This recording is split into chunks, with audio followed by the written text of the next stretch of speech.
کہ آپ نے تحفہ سجا کے سوار کے نکھار کے خوشبو لگا کے اچھی پیکنگ میں آپ نے اپنے مالک کے حضور پیش کیا. لیکن اگر آپ کہیں کہ اوہو خرچے بڑے زیادہ تھے، پہلے ہی حالات پہلے ہی بڑے خراب تھے، اب قربانی بھی سر پہ آ گئی ہے معاذ اللہ، تو آپ نے نا وہ مزہ خراب کر دیا، وہ ذائقہ نہیں ٹھیک رہا. وہ تو سودا ہی بڑا قیمتی ہے. وہ کہتا ہے تو ایک دیتا جا 70 لیتا جا، اور نفع ہی نفع، نقصان والا کھاتا ہی کوئی نہیں. تو قربانی کا ماحول سمجھے، مزاج سمجھے، پیاری چیز. وہ 10 دن آپ کے پاس رہے، اس سے آپ کو دلچسپی ہو جائے، کبھی آپ اسے دیکھنے جائیں، کبھی گھاس ڈالنے جائیں، کبھی اس کی پشت پہ ہاتھ پھیریں. یار نبی پاک کا قربانی کے ساتھ جو ذوق ہے اس کو ملاحظہ تو کریں. کبھی نہیں کہا سیدہ فاطمہ سے کہ اپنے کمرے سے باہر آ، کبھی نہیں کہا، کبھی نہیں کہا حضور نے. اور پھر میں غریبوں سے بھی کہتا ہوں کہ نبی پاک پر کبھی زکوٰۃ فرض نہیں ہوئی، اتنا مال ہی نہیں تھا کہ زکوٰۃ فرض ہو، کبھی زکوٰۃ فرض نہیں ہوئی. لیکن قربانی حضور ایک نہیں دیتے تھے، 2 دیتے تھے.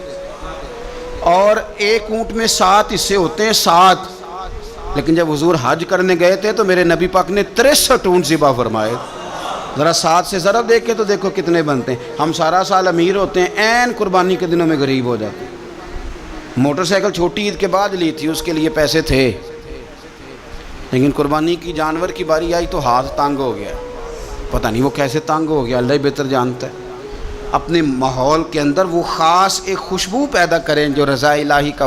حضور نے کبھی نہیں سیدہ پاک سے فرمایا کہ باہر آؤ، لیکن حسنین کریمین فرماتے ہیں کہ حضور نے قربانی کا جانور خریدا، پھر سیدہ فاطمہ الزہرا رضی اللہ تعالی عنہا کے صحن میں حضور لائے.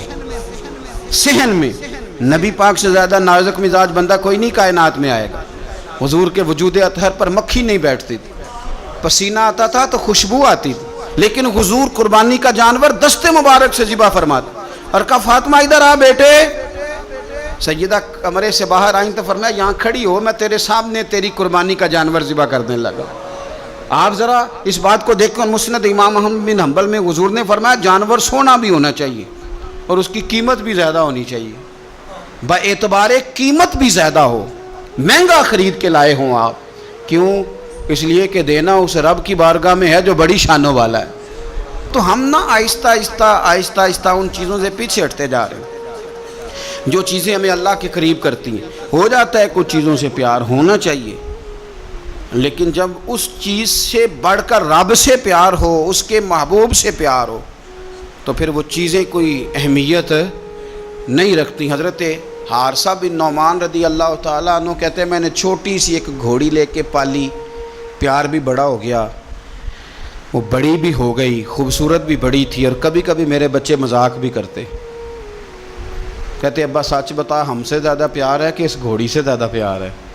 کیونکہ گھر آتے ہی آپ پوچھتے ہیں چارہ ڈالا ہے کہ نہیں، پانی پلایا ہے کہ نہیں، تو پیار اس سے زیادہ کہ ہم سے. تو حضرت حارثہ بن نعمان فرماتے تم نے جتنی باتیں کرنی ہیں کرو، اور مجھے پیار ہے تو میں کیا کر سکتا ہوں. بڑی خدمت کرتے، پیار کرتے. آیت نازل ہو گئی لن تنالوا البر حتی تنفقوا مما تحبون. غریب آدمی، ماڑا بندہ، گھوڑی کی لگام پکڑی اور مدینے والے رسول کی بارگاہ میں پہنچ گئے. یا رسول اللہ میری قبول کر لیں. آپ یقین کریں حالات خراب ہوتے ہیں تو لوگ سب سے پہلے وہ والا 100 بند کرتے ہیں جو مسجد جاتا تھا.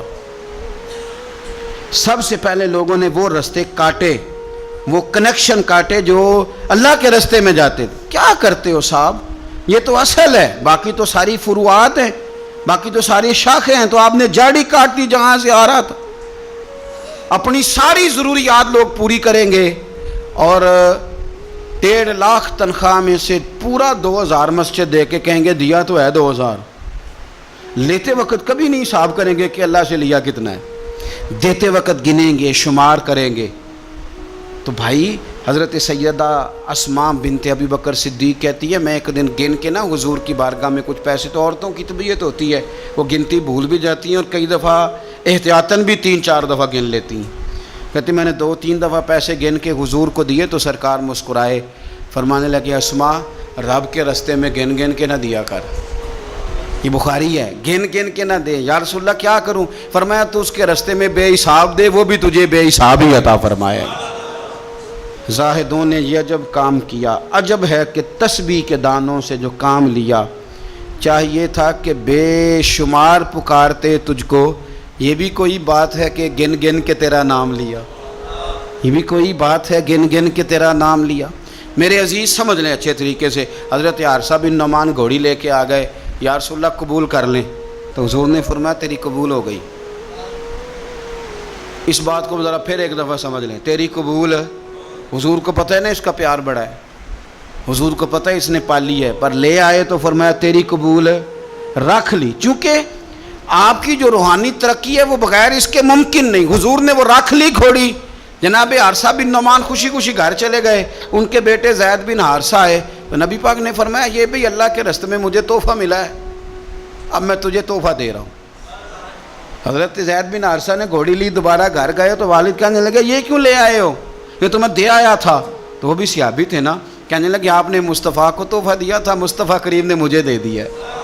تو حضرت عارصہ بن نعمان رو پڑے، فرمایا دیکھو میرے کریم کا کرم، قبول بھی کر لیا ہے اور یہ بھی انہوں نے ثابت کر دیا ہے کہ رہے بھی تیری آنکھوں کے سامنے۔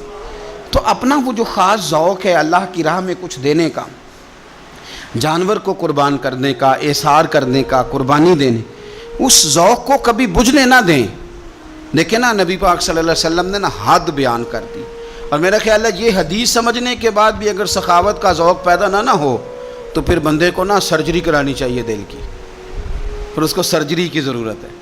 نبی پاک صلی اللہ علیہ وسلم نے فرمایا اللہ کے راستے میں خیرات کر کے جہنم سے بچ جاؤ، اللہ کے راستے میں خیرات کر کے جہنم سے بچ جاؤ، اللہ کے راستے میں دے کے جہنم سے بچ جاؤ، اگر کچھ نہ ہو سکے تو کھجور کا ایک ٹکڑا ہی اللہ کے راستے میں خیرات کر دیا کرو۔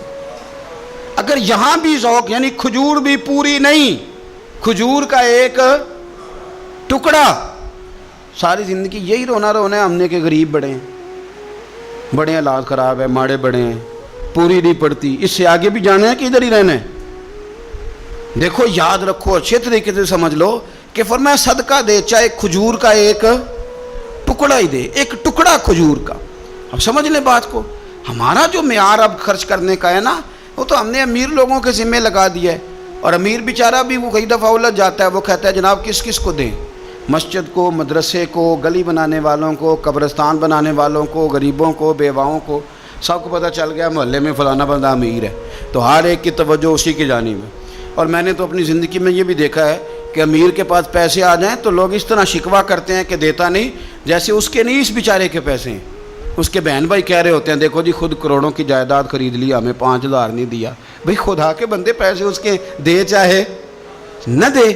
تو جب ہم سارے مل کے سخاوت کریں گے، جب امت ساری یہ شعور پیدا کرے گی، بیدار کرے گی اپنے دل میں باتیں کہ میں نے اللہ کے راستے میں کچھ دینا ہے، تو پھر تھوڑا تھوڑا کر کے، میں اکثر کہتا ہوں کہ ایک پوری یونیورسٹی قائم کر دینا بھی بڑا کمال ہے کہ میں نے اپنے شہر کے اندر ضلع میں ایک یونیورسٹی قائم کر دی، ایک انسٹیٹیوٹ بنا دینا بھی بڑا کمال ہے، اور ایک مدرسہ قائم کر دینا قرآن و سنت کا بہت بڑا کمال ہے۔ لیکن ہم یہ سارا کچھ نہیں کر سکتے، ایک غریب بچے کا خرچہ تو اٹھا سکتے ہیں کہ نہیں؟ اگر آپ نے ایک غریب بچہ باشعور کر دیا، تعلیم یافتہ ہو گیا، تو آپ نے یونیورسٹی کا کام ہی کیا ہے۔ لیکن ہم اس طرف بھی آنے کو تیار نہیں ہوتے۔ اپنی قربانی کے لحاظ سے ماحول کو سخاوت کا رنگ دیں، ماحول کو ذوق کا رنگ دیں۔ ہمارے ہاں لوگ پوچھنے لگ جاتے ہیں کہ قربانی کا سارا گوشت گھر میں رکھنا جائز ہے؟ بالکل جائز ہے۔ سارا گوشت کیا، پورا اونٹ آپ گھر میں کھا لیں، شریعت آپ کو منع نہیں کرتی، لیکن کس نے کان میں بتایا تھا کہ قربانی کے بعد گوشت ملنا ہی نہیں؟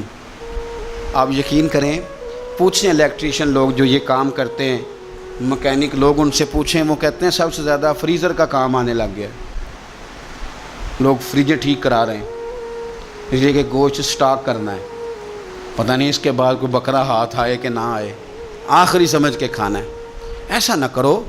اگر سارا گھر میں رکھنے کا مفتی صاحب سے فتویٰ پوچھ لیتے ہو تو کیا کسی مفتی نے یہ فتویٰ نہیں دیا کہ سارا بانٹ دینا بھی جائز ہے؟ یہ بھی فتویٰ پوچھو کسی سے، قربانی ساری رکھنی بھی جائز ہے اور ساری بانٹ دینی بھی، ایک لقمہ بھی نہ کھائیں، ساری بانٹ دیں، آپ بانٹتے رہیں، رب کریم آپ کو اور دینے کا ارادہ فرماتا رہے گا۔ تو اپنے ہاں یہ ذوق، اللہ کے راستے میں خیرات کرنے کا شوق، وہ خاص توانائی، وہ خاص اور پیاری چیز حضرت انس بن مالک رضی اللہ تعالیٰ عنہ فرماتے میں بڑا فرما بردار تھا اپنی ماں کا. اماں چولہے میں آگ جلانے لگتی تو حضرت انس بن مالک عرض کرتے اماں جی آگ تو مجھے بھی جلانی آتی ہے، روٹیاں نہیں پکانی آتی، تو میں آگ جلا دیتا ہوں، اب روٹیاں پکا دیں. بچے سارے ہی اچھے ہوتے ہیں پر کچھ کی ادائیں بڑی نرالی ہوتی، وہ فرما بردار ہوتے ہیں، ان سے پیار ہو جاتا ہے. حضرت انس بن مالک کہتے ہیں میری اماں بڑا پیار کرتی تھی. میری عمر 10 سال ہو گئی اور مدینہ بھی سارا نور سے بھر گیا. مدینے والے رسول ہجرت کر کے تشریف لے آئے. اب یہ لاڈلے بیٹے ہیں، ماں کے لاڈلے بیٹے. اللہ اکبر. ماں نے کیا کیا؟ حضرت انس بن مالک کا بازو تھاما. مدرسے میں نہیں لے کے گئیں، یونیورسٹی میں نہیں لے کے گئیں، کالج میں نہیں لے کے گئیں، جہاں سے سارے علم جنم لیتے ہیں نا، جہاں سے ساری یونیورسٹیاں بنتی ہیں، اس محبوب کی بارگاہ میں بیٹا پیش کر دیا. دل پہ ہاتھ رکھ کے بتاؤ میں نے کہہ دیا، آپ نے سن لیا. عشق ہو جائے ہمیں مرشد سے، عشق ہو جائے ہمیں استاد سے. لوگ بچہ پڑھنے کے لیے تو ان کے ادارے میں بھیج دیتے ہیں. کبھی آپ نے سنا ہو کہ کوئی بچہ اس لیے بھیج دے کہ یہ آپ کے گھر کے کام کاج کرے گا؟ یہ بڑا مشکل کام ہے. انسان کو اولاد کمزور کر دیتی ہے، بندہ اولاد کے حق میں بزدل ہو جاتا ہے. وہ نہیں تسلیم کرتا کہ میرا بچہ اس طرح نوکری کرے، لیکن یہ شان ہے ان کے غلاموں کی. حضرت انس بن مالک کا بازو تھام کے ماں نے کہا، اور ماں نے کہا مستقبل کی کوئی فکر نہیں، لا کے حضور کی بارگاہ میں پیش کیا. عرض کرنے لگی یا رسول اللہ صلی اللہ علیہ وسلم، انس نہ آپ کے گھر کے کام کاج کیا کرے گا. یہ جو مزاج ہے نا خدمت کا، یہ ذوق، یہ رنگ، ہم لوگ جو ہوتے ہیں نا، ہم اور سٹیٹس میں زندگی گزارنا چاہتے ہیں، لیکن فقر کا، طریقت کا سٹیٹس اور ہوتا ہے. وہ کیا کسی شاعر نے 2 جملوں میں بات ختم کر دی، اسے کیا تیریاں ویخ کے ادامہ میں مرید ہو گئی. وہ بعض ادائیں ایسی ہوتی ہیں کہ جن پہ خود بخود پیار آتا ہے، پیار چھلکتا ہے، پیار خود بخود جو ہے وہ اوت کر کے نکلتا ہے. تو عزیز یاد رکھ لیں، حضرت انس بن مالک کہتے ہیں میری اماں مجھے چھوڑ گئی. کہنے لگی سونیا مما تحبون، پتر مجھے پیارا ہے، چونکہ پیارا ہے تو اب یہ سیدہ فاطمہ کے گھر میں کام کاج کرے گا. چونکہ پیارا ہے تو سیدہ عائشہ صدیقہ کو سودا سلف لا کے دے گا. چونکہ پیارا ہے تو حسنین کریمین کی نوکری کرے گا. حضرت حفصہ اور میمونہ کے گھر کا کام کرے گا. انس بن مالک کہتے ہیں میں نے کوئی تعلیم نہیں پڑھی، میں نے کہیں بیٹھ کے کچھ نہیں سیکھا، لیکن آپ کتابیں کھول کے دیکھ لیں، ایک بہت بڑی تعداد ہے حدیثوں کی جو حضرت انس بن مالک نے روایت کی ہے. وہ کہتے ہیں میں تو کھیلتے کھالتے ہی مصطفیٰ کی باتیں سنتا رہا اور رب نے مجھے عالم بنا دیا، عالم. اور فرماتے ہیں ایک دن حضور نے صرف کہا تھا، لمبی چوڑی دعائیں نہیں، اور میں نے کہا بھی نہیں، میں نے نہیں کہا. ایک دن مدینے والے محبوب نے کہا تھا جا اللہ تیرے مال میں بھی برکت دے، تیری اولاد میں بھی برکت دے. ختم ہو گئی بات. لمبی دعاؤں کی کیا حاجت تھی؟ ایک جملہ حضور نے فرمایا. اور کیوں فرمایا؟ کہ میری ماں مجھے چھوڑ گئی تھی. فرماتے ہیں کہ وہ حضور نے دعا دے دی، میں وہی بیج ڈالتا تھا جو سارا مدینہ ڈالتا تھا، وہی پانی لگاتا تھا جو سارا شہر لگاتا تھا، اسی طرح حل چلاتا تھا جس طرح سارا شہر چلاتا تھا. پر باقیوں کے باغ میں سال میں 1 دفعہ پھل آتا تھا، میرے میں 2 دفعہ پھل آتا تھا. آپ فرماتے تھے میں اس وقت موجود ہوں تو میرے بیٹے بیٹیاں پوتے پوتیاں، میری اولاد کی تعداد 100 سے زیادہ ہے. اتنی میرے چمن میں بہار آئی ہے. دوستو ایک صحابی تھے حضرت مصعب ابن عمیر، چڑھتی جوانی، بڑے خوبصورت کپڑے، اتنا مہنگا جوڑا مکے میں اور کوئی نہیں پہنتا تھا جتنے مصعب ابن عمیر پہنتے تھے. اتنی اعلیٰ قسم کی چیزیں اور کوئی نہیں کھاتا تھا جتنی وہ کھاتے تھے. لاڈلے تھے. کلمہ پڑھنے آئے دار ارقم میں تو نبی پاک نے فرمایا تو ناز و نام میں پلا ہے، اس رستے کا مسافر کیسے بنے گا؟ یہاں تو ٹھوکریں ہیں، یہاں تو مار کھانی پڑتی ہے، تو کیسے بنے گا؟ عرض کی یا رسول اللہ آپ کلمہ تو پڑھائیں. پھر اس بندے نے پھٹے پرانے کپڑے بھی پہنے.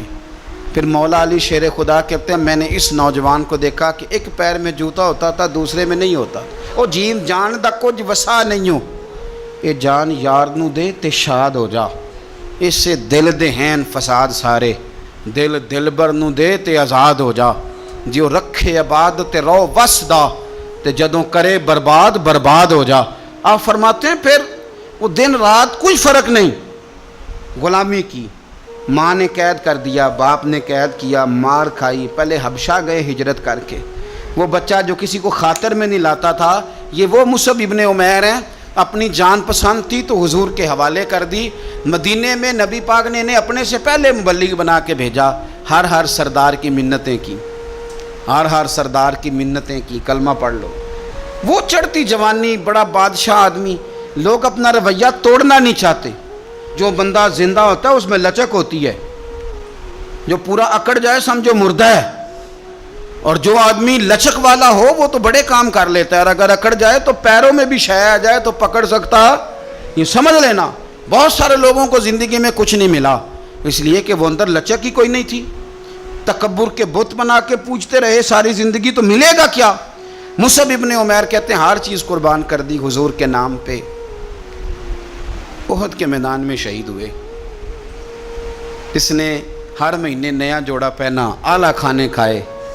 اس بندے کو جب کفن دیا جا رہا تھا تو کپڑا پورا نہیں تھا، سر ڈھانپتے تھے تو پیر ننگے، پیر ڈھانپتے تھے تو سر ننگا، تینوں لب دیں آپ گواچے، پورے وجود کے لیے کپڑا موجود نہیں تھا۔ حضور نے فرمایا سر ڈھانپ دو اور پیروں پہ گھاس ڈال دو۔ بات بیت گئی، وہ جب انہوں نے کلمہ پڑھا تھا اس کو 20 سال ہو گئے، وہ مکے میں دار ارقم میں کلمہ پڑھا تو یہاں ان کی لاش مبارک پر کھڑے ہو کے میرے نبی پاک نے ساری تاریخ دہرائی۔ فرمایا یہ وہ نوجوان تھا جو ناز و نام میں پلا تھا، نے بڑے اعلیٰ کھانے کھائے، اعلیٰ کپڑے پہنے، کہ آج اس کا حال یہ ہے کہ اس کے بدن پر کپڑا موجود نہیں۔ فرمایا اس طرح کرو ذرا، ساری تاریخ حضور نے بیان کی، لوگوں کو بتلایا، جو نئے آنے والے تھے ان کو بتایا۔ فرمایا اب ذرا ان کو پیروں پہ گھاس ڈال کے قبر میں ڈالو، اور فرمایا ذرا ان کو بھیجو تو صحیح، انشاءاللہ میرا رب جب ان سے ملے گا تو بڑا راضی ہو کے ملے گا، اللہ راضی ہو کے ان سے ملے گا۔ تو اپنی جو پیاری چیز ہے نا یہ چھوڑ دیں، زندگی میں سارا کچھ سنبھال کے رکھنا۔ جو آپ چیزیں سنبھال کے رکھتے ہیں ان کو تو زنگ لگ جاتا ہے، جو چیزیں سنبھال کے رکھتے ہو تو باسی ہو جاتی ہیں۔ اللہ کے راستے میں دو کنویں سے پانی نکل جائے تو نیچے سے تازہ آ جاتا ہے، اور اگر کوئی پانی نکلے نہ تو جو کھڑا ہوتا ہے اس میں زنگ آ جاتا ہے، وہ باسی ہو جاتا ہے۔ اس لیے خوبصورت جانور لیں جن کو اللہ نے توفیق دی، اور اچھے طریقے سے اس کی خدمت کریں جو چند دن رہ گئے، پھر خوبصورت انداز میں۔